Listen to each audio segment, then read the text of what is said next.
हरियाणा विधानसभा के deputy speaker Ranbir Singh Gangwa ने कहा कि किसानों को नए अध्यादेशों से कोई भी नुकसान नहीं होगा, बल्कि इसके माध्यम से तो किसानों के अधिकार बढ़ेंगे और उनके हित सुरक्षित रहेंगे।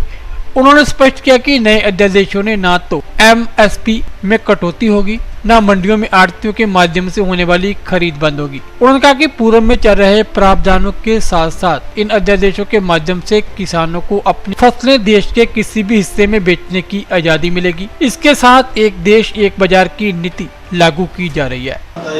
सफेद कपड़े वाले ने लाठीचार्ज किया, बड़े जिम्मेदार आदमी ने, ये कैसे हो सकता है? सफेद कपड़े वाले क्या कौन थे? वो पता नहीं लगा। अगर कोई इस टाइप की कोई बात होगी और तो निश्चित रूप से उसकी जांच हो जाएगी, उसकी तो जो चीज़ें हैं जो सामने आ जाएगी, उसमें कोई दिक्कत नहीं है। लेकिन जिस तरीके से 9 सितंबर को भी कुछ किसानों को भी बुलाया गया था इस पे विचार विमर्श करने के लिए भी, तो वहाँ नहीं आए। जैसे मैंने पहले कहा कि विपक्ष के लोगों को केवल और केवल बहकाने का, भ्रांति फैलाने का काम है। उन्होंने इस टाइप की भ्रांति पैदा करके और इस टाइप का माहौल करने का जो है वो कार्य किया है। और वहाँ जाने की बजाय वो किसानों ने, क्योंकि आज कोविड का टाइम है, जो कोविड के टाइम के ऊपर ज़्यादा हम अगर इकट्ठे होते हैं तो कहीं न कहीं बीमारी फैलने का डर रहता है। उन तमाम चीज़ों को लेकर के इस बात का प्रयास किया गया था कि ज़्यादा लोग इकट्ठे ना हो। साहब, इसमें एक विपक्ष की जो आपने बात की, विपक्ष जो विरोध कर रहा है वो ठीक है, लेकिन इसमें कुंदू साहब, दुष्यंत चौटाला, अनिल विज सभी एक दूसरे के बयान को ये अलग बता रहे हैं।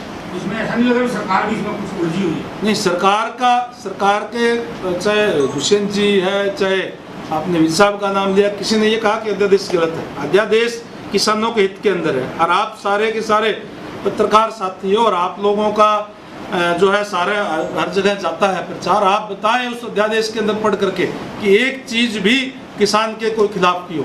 केवल किसान को ज़्यादा राइट देता है ये अध्यादेश, उनको इनके हितों के लिए है।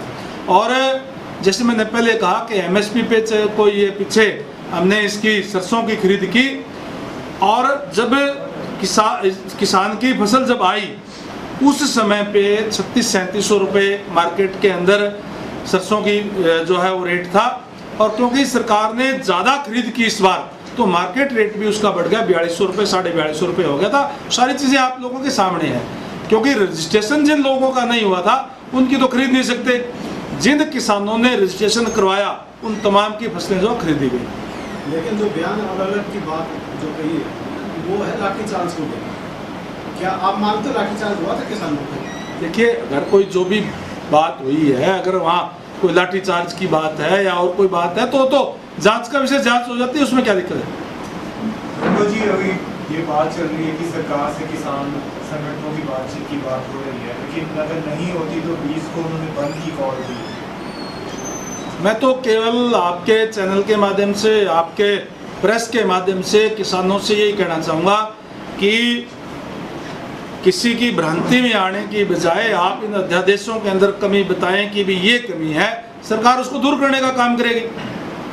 किसानों के हित की चीज़ तो सरकार लेकर के आएगी ताकि किसानों का हित हो। सरकार इस बात के लिए प्रतिबद्ध है कि किसान की आय बढ़े, किसान की आय दुगुनी हो और उसी दिशा के अंदर जो है सरकार ये कदम उठाने का काम कर रही है। तो आपका तात्पर्य ये है कि ये किसान आंदोलन है, ये टोटली राजनीतिक प्रेरित है? राजनीतिक प्रेरित भी है और विपक्षी पार्टियों के द्वारा है। और ये कहीं न कहीं हमारे जो किसान भाई हैं, क्योंकि हम एक दूसरे से सारे जुड़े हुए होते हैं, और वो जाकर के कहीं न कहीं उनमें भ्रम फैलाने की कोशिश कर रहे हैं। जिन ये केवल और केवल ये वही लोग कर रहे हैं जिन्होंने अध्यादेश को पढ़ा नहीं, अध्यादेश को देखा नहीं और केवल विरोध करना है, वही लोग इस बात का विरोध कर रहे हैं।